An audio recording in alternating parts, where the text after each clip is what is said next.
മറ്റൊരു വാർത്തയിലേക്കാണ്. സർക്കാർ ആശുപത്രികളിൽ കാലാവധി കഴിഞ്ഞ മരുന്നുകൾ നൽകിയെന്ന CAG.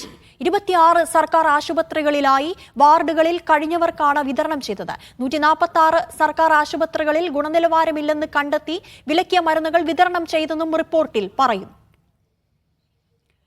വിവരങ്ങളുമായി ഷിജോ കുര്യൻ ചേർന്നു. ഷിജോ, ഗുരുതരമായ ഒരു കണ്ടെത്തൽ തന്നെയാണ് വിവരങ്ങൾ.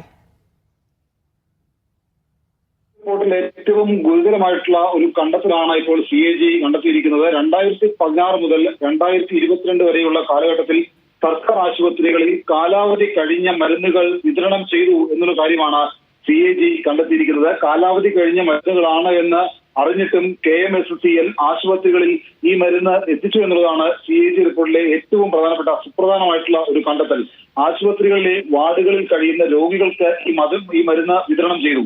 26 ആശുപത്രികളിലാണ് ഈ കാലഹരണപ്പെട്ട മരുന്നുകൾ വിതരണം ചെയ്തു എന്നുള്ള കാര്യം CAG കണ്ടെത്തിയത്. അതടക്കമുള്ള കാര്യങ്ങൾ, അതായത് 60 സന്ദർഭങ്ങളിലായിട്ട് ഇത്തരത്തിലുള്ള മരുന്നുകൾ കഴിക്കേണ്ടി വന്നു. ഈ മരുന്നുകളുടെ കാലാവധി കഴിഞ്ഞു കഴിഞ്ഞാൽ മരുന്നുകളുടെ രാസഘടനയിൽ അടക്കം മാറ്റങ്ങൾ സംഭവിക്കും. ഇത് കഴിച്ചാൽ ആരോഗ്യ പ്രശ്നം ഉണ്ടാകുമെന്നുള്ളത് നേരത്തെ അറിയാവുന്ന കാര്യമാണ്. ഇത് മറച്ചു വെച്ചിട്ടും ഇത്തരത്തിൽ ഈ കാലാവധി കഴിഞ്ഞ മരുന്നുകൾ 26 ആശുപത്രികളിൽ വിതരണം ചെയ്തു എന്നുള്ള കാര്യമാണ് CAG കണ്ടെത്തിയിരിക്കുന്നത്.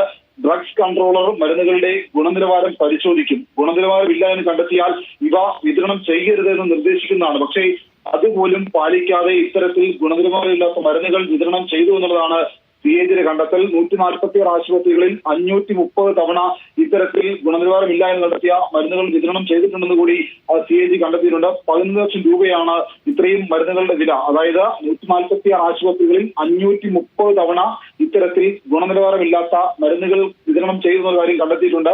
ഇതിലൂടെ പിഴയായിട്ട് തുക ഈടാക്കണമായിട്ടും ആ പിഴത്തുക പോലും ഈടാക്കിയിട്ടില്ല. അതിലൂടെ 1,64 ലക്ഷം രൂപ നഷ്ടം സംഭവിച്ചു എന്നുള്ള കാര്യം കൂടി CAG പറയുന്നുണ്ട്. ഇതിൽ ഏറ്റവും ഗുരുതരമായ കാര്യം കാലാവധി കഴിഞ്ഞ മരുന്നുകൾ വിതരണം ചെയ്തു എന്നുള്ളതാണ്. 2016 മുതൽ 2022 വരെയുള്ള കാലഘട്ടത്തിൽ നടന്ന കാര്യമാണ് CAG റിപ്പോർട്ടിൽ പരാമർശിക്കുന്നത്. ആതിര.